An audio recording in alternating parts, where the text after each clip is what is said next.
151 बार का मालिक। आदित्य की आंखें सिकुड़ गई। उसने बोतल हाथ में ही तोड़ दी और उस लड़के के कंधों पर हाथ रख दिए। उस लड़के के एक्सप्रेशन बिल्कुल बदल गए। बदसूरत चेहरे के साथ उसे लगा उसने पहाड़ उठा लिए हो। उसकी टांगें कांपने लगी और वह नीचे गिर गया। अब कुत्ते की तरह भौंको। आदित्य ने उसे ठंडे भाव से देखते हुए कहा। इससे पहले वह कुछ बोल पाता गोल्डन बालों वाले लड़के ने कहा, बहुत हिम्मत है तुम्हें जो इस तरह बिहेव कर रहे हो। फिर उसने अपने पास मौजूद लड़कों को इशारा किया और चिल्लाया, पकड़ो उसे। एक साथ 6-7 लड़के उसकी तरफ भागे। आदित्य जानता था यह सब उसकी एक मार से जिंदगी से हाथ धो बैठेंगे, इसलिए उसने अमन को पुकारा। अमन अमन उसका इशारा समझते ही तीर की तरह निकला और अगले पल सभी लड़के फर्श पर पड़े थे। उनका रोना निकल रहा था। ऐसा सीन देखकर गोल्डन बालों वाले लड़के का शरीर ठंडी भाप छोड़ने लगा। तुम ही बचे हो। खुद को इच्छा से रेंगना चाहते हो या पहले मार खानी है? अमन ने अपनी एक हथेली में मुट्ठी रगड़ते हुए कहा, तुमने मुझे धमकी देने की हिम्मत की? मुझे?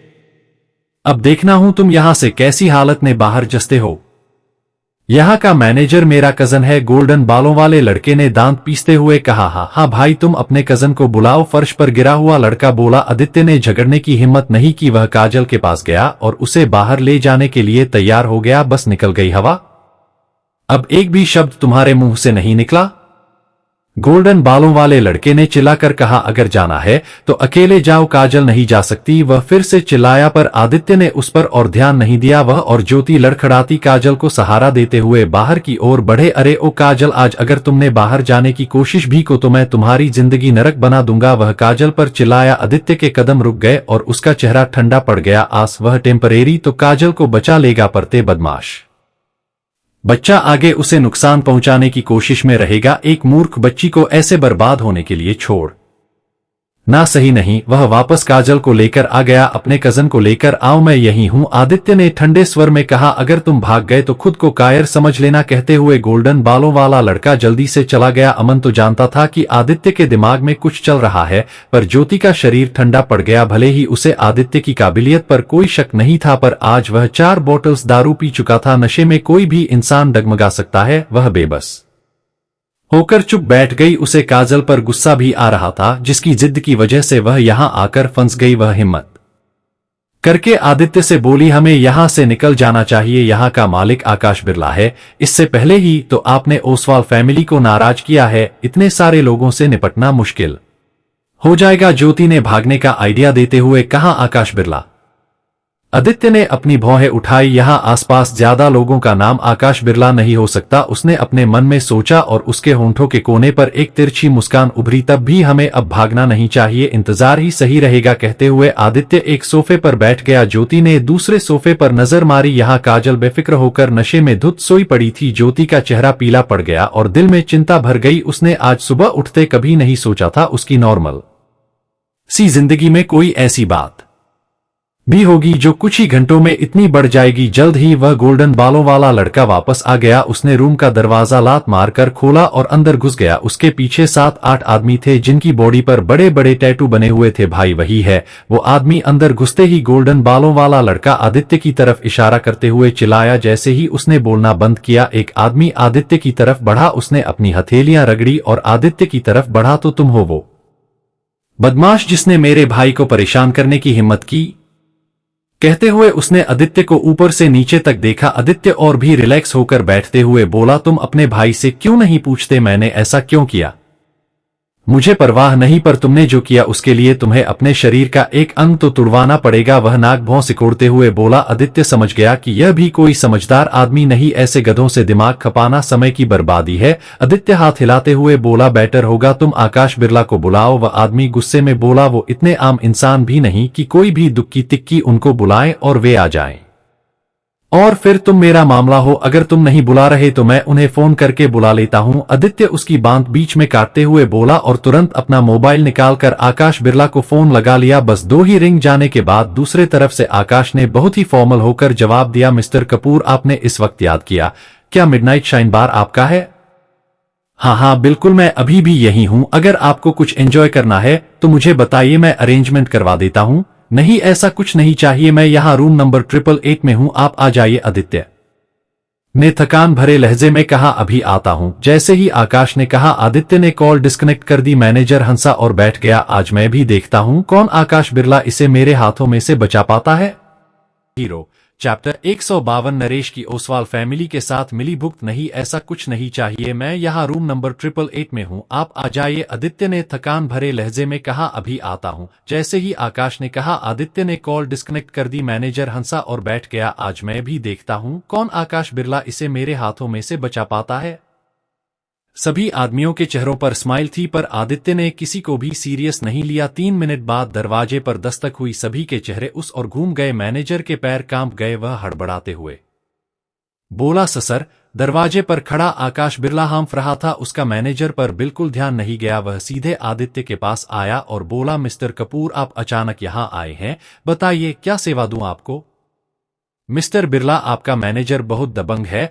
यहाँ इतनी सुरक्षा तो होनी चाहिए। अगर कोई बच्ची होश खो बैठी तो वही यहाँ सेफ रहे। होश में आने तक, आदित्य ने हल्की हंसी के साथ कहा। आकाश का चेहरा पीला पड़ गया। कुछ देर पहले ही तो आदित्य ने उसकी जान बचाई है और अब आदित्य के सामने उसके बार का कुछ इंसिडेंट घट गया। एक पूरी बात बताई न होने के बावजूद भी आकाश सब कुछ समझ गया। उसने मैनेजर की ओर खा जाने वाली नजरों से देखा और बाकी खड़े आदमियों से कहा, इसे अभी के अभी बाहर फेंक दो, दोबारा यहाँ दिखना नहीं चाहिए। मैनेजर के होश उड़ गए। वह अभी आदित्य से माफी मांगने के लिए आगे आने ही वाला था कि उसके साथ आए आदमियों ने उसे ही दबोच लिया और बाहर ले गए। गोल्डन बालों वाला लड़का अब कांप रहा था। वह कांपती आवाज में बोला, मुझे माफ कर दीजिए भाई। लेकिन आदित्य ने उसकी ओर ध्यान ही नहीं दिया।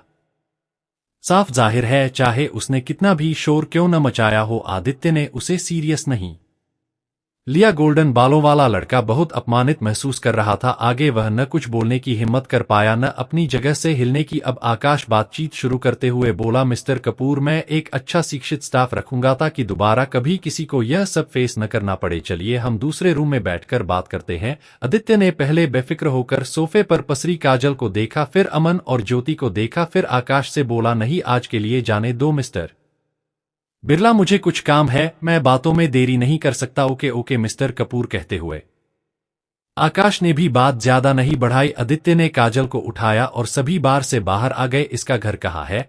आदित्य ने ज्योति से पूछा तो ज्योति सकपका गई। आप इसके जीजू थे, राइट? आपको तो इसका घर पता होना चाहिए। वह आंखें छोटी करते हुए बोली, एक मैं कभी इसके घर नहीं गया, आदित्य ने कहा। ज्योति ने चुपके से दांतों में जीभ दबाई। उसे आदित्य बहुत ही भोला सा लगा। जैसे ही वह कार की ड्राइविंग सीट पर बैठने लगी, आदित्य झट से बोला, सुनो, तुम अपनी इस बेवकूफ दोस्त के साथ पीछे बैठो, गाड़ी अमन चलाएगा। भले ही ज्योति ने ज्यादा ड्रिंक नहीं हुई थी, फिर भी आदित्य को उस पर भरोसा नहीं हो रहा था वह सेफली चला पाएगी। फिर सभी वहां से चले गए। ओसवाल मेंशन, पापा आप उसे ऐसे कैसे जाने दे सकते हैं? अब तक हमने उस स्टेडियम पर कब्जा किया हुआ था, अब खुद उसकी बड़ी रकम में खरीद कर उस आदित्य को दे दिया। वह स्टेडियम को आराम से हमारे हाथ में से छीन कर ले गया। अरुण अपने दांत पीसते हुए बोला। रोशन ने अरुण की तरफ देखा और ठंडे अंदाज में कहा, मेरे लिए भी यह उतना ही डिस्टर्निंग है जितना तुम्हारे लिए मेरी भी रेपुटेशन पर बनी है, पर हम आदित्य का कुछ कर सकते हैं, क्योंकि मेरी जानकारी के मुताबिक जैसा आदित्य ने कहा था, वालिया फैमिली उसको सपोर्ट नहीं करती। वह सच था। अरुण की आंखें चमक उठी। क्या सच में वालिया इसके पीछे हमारी दुश्मन नहीं बनेगी? रोशन ने एक भौं उठाते हुए कहा। वह आदित्य से इतना भी खुश नहीं। मैंने पूरी इन्फॉर्मेशन ले ली। हो सकता है अगर तुम आदित्य से जीत गए तो वालिया फैमिली की नजर में तुम रूबी वालिया के लिए परफेक्ट भी ही सकते हो। जैसे ही अरुण ने यह सुना, उसका चेहरा लाल हो गया और रूबी का खूबसूरत चेहरा उसकी आंखों के सामने तैरने लगा। अचानक ही उसे लगा कि यहाँ का तापमान बढ़ गया। उसका शरीर कुछ रिएक्ट करने लगा और सांसें तेज हो गई, पर तभी उसे याद आया, वह रूबी वालिया के सामने घुटने भी टेक चुका है। तो उसका पूरा शरीर एकदम ठंडा पड़ गया। वह मुट्ठियां भींचते हुए बोला, अगर वालिया फैमिली उसे कुछ नहीं समझती तो मुझे उसके साथ पब्लिकली कोई कंपटीशन करके खुद का तमाशा बनाने की क्या जरूरत थी? उसे मैं साजिश में मारूंगा, छोड़ूंगा नहीं कमीने को। तभी एक आदमी आया और बोला, मिस्टर ओसवाल, नरेश भल्ला नाम का एक आदमी आपसे मिलना चाहता है। नरेश भल्ला? यह तो सुना है आकाश बिरला का आदमी है। यह जानकारी तो पुरानी है। तभी दरवाजे के बाहर से नरेश भल्ला की आवाज आई। उन्होंने देखा उसी क्षण नरेश भल्ला दरवाजे तक पहुंच गया। रोशन थोड़ा आश्चर्यचकित रह गया। नरेश भल्ला को बाहर रोक रखने की हिम्मत किसी में न थी। जिसने थी वो विशाल था, पर आदित्य से लड़ने की बजाय वह सो गया था, इसलिए उसे ओसवाल परिवार ने 1 महीने सजा दी हुई थी। वह अभी यहाँ नहीं था। अब रोशन को अपने विशाल को माफ न करने वाले फैसले पर भी अफसोस हुआ। रोशन थोड़ा घबरा गया। नरेश ने हंसते हुए कहा, मिस्टर ओसवाल घबराओ मत, मैं तो यहां अपनी वफादारी की कसम खाने आया हूं। वफादारी की कसम? तुम तो आकाश बिरला के आदमी थे और सभी को पता है उन्होंने तुम्हें बहुत सारी प्रॉपर्टी देने के साथ साथ तुम्हें बहुत रिस्पेक्ट भी दी थी। रोशन ने हैरान होकर पूछा, एक अच्छा पक्षी बैठने के लिए एक हरा भरा पेड़ चुनेगा या सूखा झड़ा हुआ? यह बताने की कोई जरूरत नहीं। आकाश बिरला ने कोई खास नाम नहीं किया। पिछले लंबे समय से उनकी दूरदृष्टि भी अब अच्छी नहीं। वह असली प्रतिभा को नहीं पहचानते, इसलिए मैंने उनकी मदद न करने का फैसला लिया है। जैसा कि आदित्य को भी लगा था, उसने बहुत बेशर्म लोग देखे हैं, पर नरेश भल्ला जितने नहीं। यहाँ भी उसकी बेशर्मी वाकई चौंकाने वाली थी। उसे उसकी बेशर्मी और सेल्फिशनेस के कारण आकाश बिरला ने निकाल दिया था, फिर भी वह ऐसे व्यवहार कर रहा था जैसे उसने खुद बिरला परिवार को छोड़ दिया हो। मैं तुम पर क्यों यकीन करूं? तुम आकाश बिरला के आदमी हो। क्या पता तुम्हें किसी मकसद से आकाश बिरला ने भेजा हो। कहते हुए रोशन बिरला ने अपनी आंखें सिकोड़ ली। नरेश ने फाइल खोलकर हंसते हुए कहा, मैं किस तरह का इंसान हूं? मेरे पीछे बहुत सारे आदमी सेवा निभाने आ जाएंगे और मैं दोबारा कहूंगा मैंने आकाश बिरला को छोड़ दिया है। फिर थोड़ी देर रुककर बोला, मेरी जानकारी के अनुसार आपकी आदित्य कपूर नाम के आदमी से नई नई दुश्मनी है ना? रोशन ने अपना सिर हिलाया, क्योंकि इस बात से मुकरना कोई समझदारी नहीं। यह खबर तो चारों ओर फैली हुई है। नरेश का इस बात से जानकर होना कोई बड़ी बात भी नहीं। नरेश फिर से हंसा और बोला, मैं भी उस घमंडी को पसंद नहीं करता। मैंने ओसवाल परिवार को उसका सम्मान वापस दिलाने का डिसीजन लिया है। यह सुनकर रोशन के चेहरे पर चमक दिखाई देने लगी। Naresh Bhalla south side city में सबसे बेस्ट था। शायद ही लोगों को पता हो कि वह आदित्य से थप्पड़ खा चुका है। सिर्फ उन लोगों को पता है जो नरेश के साथ ही बेरोजगार हुए थे। वो भी किसी को बताने की हिम्मत नहीं करेंगे। Mister Bhalla, are you serious? Roshan के बोलने से पहले ही अरुण बोला। नरेश ने नाटकीय अंदाज में नाक भौं सिकोड़ी और बोला, मेरे ख्याल में आदित्य कपूर कुछ भी नहीं, उसका तो जिक्र भी नहीं किया जाना चाहिए। वेरी गुड, मुझे ऐसे ही जज्बे की तलाश थी। और तुम तो शायद कई सालों से फेमस रहे हो, आदित्य के साथ आसानी से निपट सकते हो। रोशन ने उत्साहित होते हुए कहा। उसके ख्याल में विशाल और नरेश की पावर एक जैसी थी। नरेश ने एक मुस्कान के साथ कहा, मिस्टर ओसवाल, अगर आपको मुझ पर भरोसा है तो मुझे सिर्फ 2 दिन दीजिए। सिर्फ 2 दिन में मैं आदित्य कपूर का सिर लाकर आपके पैरों में रख दूंगा। नरेश ने चुटकी बजाते हुए कहा। अरुण और रोशन की तो आंखें बाहर तक आने को हो गई। उन्होंने इतनी दबंगई भरी हिम्मत की उम्मीद किसी से भी नहीं की थी, खासकर पब्लिकली उसका स्टेडियम वाला प्रदर्शन देखने के बाद। क्या सच में? रोशन ने बागों बाग होते हुए पूछा। नरेश ने सिर हिलाया और बोला, मैं जैसा कहता हूं वैसा ही करता हूं, लेकिन काम होने के बाद मुझे ओसवाल परिवार के 10% शेयर चाहिए। क्या यह ठीक है? नो प्रॉब्लम, रोशन ने अपनी सहमति जताई। ओके, 2 दिन बाद मिलते हैं। कहते हुए नरेश पीछे मुड़ा और बाहर चला गया। नरेश का अच्छा नाम रहा है, अब आदित्य का मरना तय है, अरुण कहते हुए खुशी में तेज तेज कदम चलता हुआ अपने रूम में चला गया। दूसरी तरफ अमन ने आधा घंटा गाड़ी चलाई और एक बड़े बड़े विला वाली कम्युनिटी में आ गए। यहाँ हर छोटे से छोटा विला भी बहुत बड़ा था। जैसे जैसे ज्योति बताती गई, अमन गाड़ी लेकर एक बड़े से विला के सामने रुका। सभी गाड़ी से उतर गए। ज्योति ने डोरबेल बजाई। तभी आदित्य काजल को अपनी बाहों में उठाकर दरवाजे तक ले आया। जैसे ही काजल के पापा ने दरवाजा खोला, उनकी नजर सीधे आदित्य पर गई और उसकी बाजों में बेसुध पड़ी काजल पर गई। उसका चेहरा गुस्से से लाल हो गया। तुमने मेरी बेटी को छूने की हिम्मत कैसे की? वह आदित्य पर झपटा, पर जैसे ही वह आदित्य को छू पाता, अमन ने उसे गिरा दिया और गुस्से में बोला, मूर्ख आदमी, औलाद पैदा करके उसका ख्याल नहीं रख सकता। मिस्टर कपूर का एहसानमंद होना चाहिए तुझे, जानवर कहीं के। मेरी बेटी को छूने की हिम्मत कैसे की? वह खड़े होते हुए फिर चिल्लाया। काजल ने बहुत ज्यादा ड्रिंक कर ली थी। आदित्य ने ठंडे स्वर में कहा, तुमने मेरी बेटी को शराब पिलाई, यह जानते हुए भी कि वह अभी बच्ची है। वह हठपूर्वक बोलता रहा, अंकल, इसमें आदित्य की गलती नहीं, अगर वह न होते तो पता नहीं क्या ही जाता। काजल मुसीबत में पड़ चुकी थी, उसने तो हमें बचाया है। ज्योति ने समझने की कोशिश की। मुझे धोखा देने के लिए तुम भी इन लोगों के साथ मिली हुई हो ना? मैं जानता हूं इस कचरे को, वह गुस्से में नाक भौं सिकोड़ते हुए बोला। ज्योति एकदम स्पीचलेस हो गई। हर बाप अपनी बेटी के लिए फिक्रमंद होता है, पर कम से कम सामने वाले की बात को सुनना तो चाहिए ना।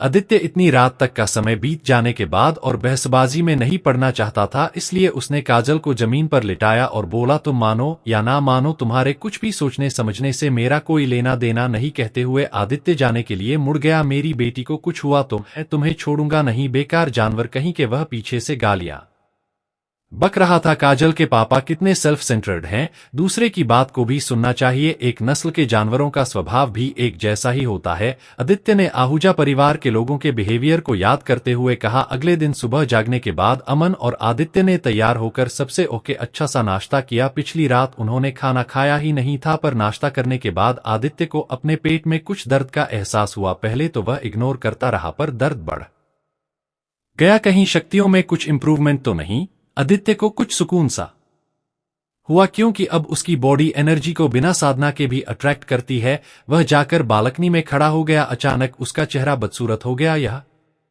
यह मेरे अंदर क्या हो रहा है? आदित्य को एहसास हुआ इस बार जो कुछ भी हो रहा है वह साधारण बात नहीं। उसने अपनी शक्तियों पर फोकस करके अपने दर्द का कारण जानना चाहा। कुछ देर बाद आदित्य को आंखें खुल गई। उसकी आंखों में डर दिखाई देने लगा। नरेश भला ओसवाल फैमिली के साथ मिलकर एक घातक प्लानिंग बना रहा है। सिर्फ एक वजह नहीं थी जिसके कारण वह डर गया था। उसने दर्द की वजह जाननी चाहिए, लेकिन आदित्य को जो कुछ दिखा वह इसकी बहुत सारी शक्तियों का नष्ट हो जाना था। यह कैसे हो सकता है? वह खुद से बड़बड़ाया। हीरो चैप्टर 153 नरेश की चाल। कुछ देर बाद आदित्य को आंखें खुल गई। उसकी आंखों में डर दिखाई देने लगा। नरेश भला ओसवाल फैमिली के साथ मिलकर एक घातक प्लानिंग बना रहा है। सिर्फ एक वजह नहीं थी जिसके कारण वह डर गया था। उसने दर्द की वजह जाननी चाहिए, लेकिन आदित्य को जो कुछ दिखा वह इसकी बहुत सारी शक्तियों का नष्ट हो जाना था। यह कैसे हो सकता है? वह खुद से बड़बड़ाया। अब बहुत सारे लोगों से अपनी खुद की पावर के दम पर टक्कर लेने के बाद शक्तियों का नष्ट होना सीधे मौत को बुलावा देने जैसा था। आदित्य का पसीना छूटने लगा। वह अपने रूम में आकर साधना में बैठ गया। इस बार वह शक्तियों के लिए नहीं, अपने पिताजी से संपर्क करना चाहता था। दोपहर से शाम ही गई, पर उसको पिताजी की ओर से कोई जवाब नहीं मिला, नहीं कोई उपाय दिखाई दिया। आदित्य का दिल जोर जोर से धड़कने लगा। मेरी शक्तियों को बांध लिया गया है। लेकिन यह कर कौन सकता है? वह बड़बड़ाया। आदित्य तभी एक शांत स्वर गूंज उठा और कमरा सफेद अलौकिक रोशनी से जगमगा उठा। इस सफेद रोशनी में आदित्य का चेहरा चमका, लेकिन रोशनी को उसकी आंखें नहीं झेल पाई और बंद हो गई। आदित्य को बंद आंखों से भी सफेद रोशनी दिखाई दे रही थी। पिताजी पिताजी, वह चिल्लाया। उसकी आंखें पानी से भीग गई। घमंडी बना रहने वाला आदित्य अब ममता के एहसास में भीग कर बच्चों जैसे रो रहा था। आदित्य बेटा, तुमने यह क्या किया? तुमने मुझे मजबूर कर दिया कि मैं तुम्हारी शक्तियों को बांध दूं। उसे अपनी पिता से डांट पड़ने लगी, पर मासूम बच्चे के जैसे आदित्य रोते हुए बोला, पिताजी एक बार तो मुझे गले लगा लीजिए। अब तो मैंने खुद को बेहतर भी कर लिया है, बस एक बार मुझे सीने से लगाकर प्यार दीजिए। पिताजी आदित्य, तुम मुझे दोबारा निराश कर रहे हो। अपनी शक्तियों का क्या कर दिया? फिर सोचकर बोला, पिताजी मुझे लगता है मैंने बस गलत लोगों पर ही हाथ उठाया है। रात क्या किया तुमने? अपने शरीर में पवित्र शक्तियों को धारण करने के बाद भी तुमने गलत बच्चों के साथ शराब का सेवन किया, अपने शरीर की शक्तियों का अपमान किया। आदित्य दंग रह गया। उसे तो लगा था कि बच्चों पर शक्तियां न आजमा करके वह उनका भला ही कर रहा है, पर पिताजी की नजर में यह शक्तियों का अपमान है। पर नहीं, पिताजी की नजर में इस बात का कोई और मतलब भी हो सकता है। वह कुछ सोचकर बोला, क्या मेरा ऐसे शराब पीना गलत था?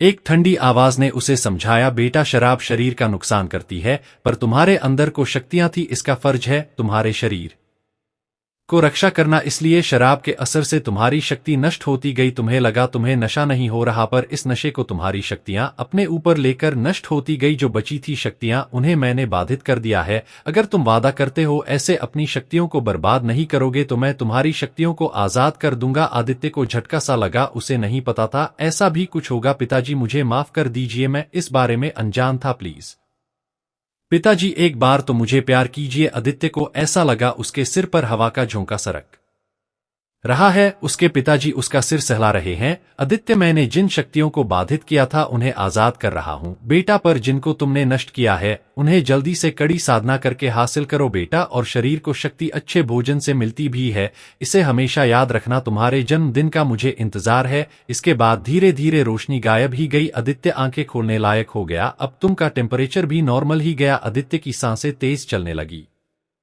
उसने बिल्कुल भी समय बर्बाद नहीं किया। वह सोफे पर लेग्स फोल्ड करके बैठ गया और साधना करने लगा। शाम तक उसने जितना हो सका शक्तियां हासिल की। शाम को एक ग्लास दूध लेने के बाद वह दोबारा साधना करने बैठ गया और डिनर तक उसने शक्तियां हासिल की। अब लगभग वह पहले जितनी शक्तियां हासिल कर चुका था। डिनर उसने अपने रूम में ही मंगवा लिया। डिनर के बाद कुछ देर टहलता रहा और अच्छी नींद लेने के लिए वह सो गया। पर शक्तियों के बिना उसकी जो कंडीशन हुई थी उसे वह दोबारा झेलने के मूड में बिल्कुल नहीं था। आधी रात के बाद उसकी नींद खुल गई। वह फिर से शक्तियां बढ़ाने बैठ गया। सुबह तक वह अपने आप से काफी खुश था। सुबह के 7 बजे वह अपने रूम की बालकनी में खड़ा कॉफी पी रहा था। उसने अपना एक हाथ उठाया, उसमें कुछ हवा बंद करके मुट्ठी खोली। उसके हाथ से एक अग्नि की किरण निकली जो फर्श पर गिर गई। आदित्य के होठों पर एक मुस्कान खेल गई। फर्श पर छोटी सी ज्वाला जल रही थी। आदित्य को काफी खत्म हो गई, लेकिन ज्वाला आधे घंटे तक जलती रही। जब ज्वाला खत्म हुई तो फर्श पर छोटा सा ब्लैक होल बन गया था। यह पावर भी अपनी प्रतिष्ठा पर खरी उतरी। मुझे बस अग्नि को कंट्रोल करना होगा जो गोलियां बनाने में काम आएगी, वरना हर्ब्स जल जाएंगी। सोचते हुए वह अपने रूम में चला गया। यहां पहले से अमन बैठा कुछ हर्ब्स को छांट रहा था। तभी बाहर किसी की दस्तक हुई। तुम यहां क्या कर रहे हो? दरवाजे पर खड़े नरेश भल्ला को देखकर आदित्य की भौहें सिकुड़ गई। उसके दिल में अब नरेश के लिए अच्छी भावना नहीं थी और घृणा की झलक उसके चेहरे पर साफ दिख रही थी। मुझे आपकी ताकत का पहले पता नहीं था मिस्टर कपूर। मुझे मेरे गलत व्यवहार के लिए माफ कर दीजिए प्लीज, नरेश भल्ला ने बहुत ही सम्मानपूर्वक कहा। क्या तुम्हें बिरला फैमिली ने निकाल दिया? अमन ने व्यंग करते हुए कहा। नरेश ने अमन की ओर देखा और मुस्कुराते हुए कहा, मेरे दोस्त योर आर रोंग। मेरी एबिलिटी के कारण कोई भी अमीर परिवार मुझे इनवाइट करने के लिए उत्सुक होगा। यह बात सच थी। भले ही नरेश भल्ला बहुत घमंडी था, लेकिन कम से कम वह इनर स्ट्रेंथ मास्टर था, इसलिए वह किसी एक परिवार से बाहर होकर भूखा नहीं मरेगा। मिस्टर कपूर, मैंने आपसे माफी पाने के लिए आपके लिए एक गिफ्ट रेडी किया है। कहते हुए नरेश ने अपनी पॉकेट से एक गोली निकाली जो हरे रंग की थी। गोली साफ दिख रही थी और उसमें जड़ी बूटियों को स्मेल भी आ रही थी। इन औषधियों को मैंने कई सालों से संभाल कर रखा है। मुझे उम्मीद है इससे मैं मिस्टर कपूर से माफी पा लूंगा। नरेश ने मुस्कान के साथ बहुत विनम्रता से कहा। जैसा कि कहावत को मुस्कुराते चेहरे पर वार मत करो। उसके इतने विनम्र स्वभाव के कारण आदित्य अब तक चुप रहा। इसकी कोई जरूरत नहीं, आइए अंदर बैठ जाइए। Thank you mister Kapoor. कहते हुए नरेश के चेहरे पर एक शैतानी मुस्कान उभरी और वह आदित्य के पीछे रूम में आ गया। नरेश का व्यवहार बहुत ही विनम्र था। अब उसने पहले जैसा घमंड नहीं दिख रहा था। वह आदित्य कपूर के सामने बैठा और दोनों हाथों से गोली पेश की। मुझे उम्मीद है अब हमारी शिकायतें मुस्कुराहट के साथ भुला दी जाएंगी और मुझे ऐसे कुछ गाइडेंस भी मिल जाएगी। नरेश ने बहुत विनम्रता से कहा। आदित्य ने गोली की तरफ देखा और अपना सिर हिलाया। मिस्टर भल्ला, इतना विनम्र होने की जरूरत नहीं है। आप यह गोली रख लीजिए और गाइडेंस की बात है तो हम बस विचारों को साझा कर सकते हैं। यह सुनकर नरेश घबराकर खड़ा ही गया। मिस्टर कपूर, आप बस इस गोली को स्वीकार कर लीजिए, वरना मुझे चैन नहीं मिलेगा। आदित्य ने एक बार फिर से गोली को देखा और कहा, ठीक है, मुझे भी लगता है इस गोली से मेरी ताजात और बढ़ जाएगी। यह गोली वाकई बहुत आकर्षक लग रही थी। इसकी तुलना 100 साल पुरानी जड़ी बूटियों से तो नहीं की जा सकती थी, पर स्मेल अच्छी थी। इसकी गोली को आदित्य ने अपने पास रखा और दोनों ने सहजता से बातचीत शुरू की। नरेश भल्ला ने अपनी जिंदगी के शुरुआती अनुभवों को बताया, जब कुछ उसके पास नहीं था। उसके बाद की उपलब्धियां बताई। आदित्य को फील हुआ उसने भी ऐसे ही शुरुआत की है। मिस्टर कपूर, आपका आने वाला समय बहुत उज्जवल है। तो बिना किसी आगे की उम्मीद में बूढ़ा हो गया हूं, नरेश ने आह भरते हुए कहा। तब भी आपने स्तर तक पहुंचने वाले ज्यादा लोग नहीं हैं। आदित्य ने मुस्कुराते हुए उसे सांत्वना दी। नरेश ने कड़वी मुस्कान के साथ कहा, भले ही यह सच है 10 साल से इस स्तर पर हूं, पर यही अटका हुआ हूं। अगले स्तर पर जाने में बिल्कुल असहाय हूं। आप अपनी स्ट्रेंथ पर फोकस करके उसे अपने हाथ में इकट्ठा करने की कोशिश करो, आदित्य ने सुझाव देते हुए कहा। अच्छा डॉट, नरेश ने हैरान सा होते हुए पूछा। आदित्य ने हाँ में सिर हिलाया। नरेश ने आंखें बंद करके ऐसा करने की कोशिश की। कुछ देर बाद उसकी आंखें उत्साह से भरी हुई थी। यह तो सच में बहुत कारगर है। अब मैं ऐसे ही नहीं रहूंगा, आगे के स्तर पर जरूर जाऊंगा। नरेश खुशी में चहचहाते हुए बोला। मिस्टर कपूर, अब मैं जा रहा हूं, मुझे जाकर यही करना है। सबसे पहले आपका एहसान जिंदगी भर नहीं भूलूंगा, कहते हुए नरेश जाने के लिए खड़ा हुआ। आदित्य ने मुस्कान के साथ सिर हिलाया। नरेश के जाने के बाद अमन बोले बिना नहीं रह पाया। मिस्टर कपूर, ऐसे लोगों की मदद करना सांप को दूध पिलाने जैसा ही है, वह जहर ही उगलेगा। मैंने उससे कुछ लिया है, उसे कुछ देना भी तो था। आदित्य ने गोली को अपने हाथ में लेते हुए कहा, फिर गोली को निगल लिया। अमन कुछ कहना तो चाहता था पर आदित्य को परेशान करने के डर से चुप ही रहा। एक जैसे ही गोली आदित्य के पेट में गई उसने आंखें बंद कर ली, फिर अचानक परेशान होकर आंखें खोल ली और दर्द से चिल्लाया, दर्द दर्द, बहुत तेज दर्द हो रहा है, जैसे गोली पेट में फट गई हो। आदित्य किसी बलि दिए जा रहे जानवर जैसे चिल्लाया, क्या हुआ आपको? चलो आपको हॉस्पिटल लेकर चलता हूं। अमन आदित्य को पकड़ते हुए बोला। जैसे ही यह शब्द निकले रूम का दरवाजा अचानक लात मारकर खोल दिया गया। सामने नरेश भल्ला आत्मसंतुष्ट भाव से खड़ा उन्हें देख रहा था। आदित्य पेट पकड़कर फर्श पर लौट रहा था। है आदित्य कपूर, आखिर तुम मेरे हाथ आ हो गए। लूजर माई हीरो। CH 154 धोखे की सजा। क्या हुआ आपको? चलो आपको हॉस्पिटल लेकर चलता हूं। अमन आदित्य को पकड़ते हुए बोला। जैसे ही यह शब्द निकले रूम का दरवाजा अचानक लात मारकर खोल दिया गया। सामने नरेश भल्ला आत्मसंतुष्ट भाव से खड़ा उन्हें देख रहा था। आदित्य पेट पकड़कर फर्श पर लौट रहा था। है आदित्य कपूर, आखिर तुम मेरे हाथ आ हो गए। नरेश ने हंसते हुए कहा, यह तुमने किया? अमन दांत पीसते हुए बोला और मुट्ठियां भींचते हुए नरेश की तरफ भागा। नरेश इनर स्ट्रेंथ मास्टर था, इसलिए अमन उसका सामना नहीं कर सकता था। जैसे ही अमन उसके पास पहुंचा तो इसके हाथ के एक झटके से ही वह उड़ गया। छोटी चींटी, मुझे घमंड दिखाने की कोशिश करेगी? मसल कर नहीं रख दूंगा। वह हथेलियां रगड़ते हुए बोला। अमन दीवार से टकराकर गिर गया और खड़े होते हुए बोला, मिस्टर कपूर ने तुम्हारी मदद की और तुमने अपनी आदत के अनुसार उन्हें भी धोखा दे दिया, कमीने। नरेश ने उसके शब्दों की कोई परवाह नहीं की। वह गर्व से बोला, everything is fair in love and वार। यहां लव यू किसी से नहीं, वार तो है न। मिस्टर कपूर, आपने मुझे क्या दे दिया? मिस्टर भला, आदित्य अपना पेट पकड़कर बोलने के लिए संघर्ष करते हुए बोला, यह जहर की गोली थी, यह शक्ति को नष्ट करती है। इसी वजह से आकाश बिरला का कोई आदमी मुझसे ताकतवर नहीं बन पाया। नरेश हंसते हुए बोला। आदित्य कपूर बेचारा अब फिर से पहले जैसा कमजोर व्यक्ति बनकर रह गया। आदित्य ने अपना पेट पकड़ लिया और आंखें छोटी करते हुए बोला, तुम बहुत घृणित आदमी हो नरेश। नरेश ने व्यंग्यात्मक लहजे में कहा, तुम इसी लायक हो आदित्य कपूर, एक जूनियर होकर भी तुमने मेरा नाम खराब कर दिया, मुझे बिरला फैमिली से निकाला सिर्फ तुम्हारी वजह से। क्या तुम सिर्फ इसी वजह से मुझे मारना चाहते हो? आदित्य ने मुश्किल से बोलते हुए उससे पूछा, तुम्हें मारने ने बहुत सारे कारण हैं, तुम्हारी लुक भी ऐसी है जिसको लड़कियां भले ही पसंद करें, लेकिन मैं तुम्हारी लुक को खत्म करना चाहता हूं। नरेश ने नाक सिकोड़ी। आदित्य को गुस्सा आने लगा, यहां इंसान की जान की कोई कीमत ही नहीं है। जमीन पर बुरी तरह से करहाते हुए आदित्य को देखकर नरेश ने कहा, लेकिन मुझे नहीं लगा था इससे पेट दर्द भी होगा। इससे पेट दर्द नहीं होना चाहिए। आदित्य ने आंखें चौड़ी करते हुए पूछा, मुझे क्या पता? चलो कुछ भी हो, आज तुम नहीं बचोगे, नरेश ने कहा। आदित्य को अचानक एहसास हुआ। वह अपने पेट से हाथ हटाकर खड़ा हो गया और मुस्कुराते हुए बोला, तुम्हारा अनुमान शायद गलत नहीं, मेरा गलत था। आदित्य ने मुस्कुराते हुए कहा, क्या मतलब है तुम्हारा? नरेश आंखें दिखाते हुए बोला, कुछ नहीं। कहते हुए आदित्य कपड़े झाड़कर उठा और मुस्कुराते हुए बोला, तुम्हारे जैसा घटिया बेशर्म आदमी कभी नहीं देखा, तुम्हें तो उसी वक्त थप्पड़ मारकर भगा देना चाहिए था। नरेश को इन बातों की कोई परवाह नहीं थी। उसने कंधे उचकाए और बोला, जब तुम्हारे पास कोई शक्ति ही नहीं बची तो क्यों ऐसी बातें बोल रहे हो?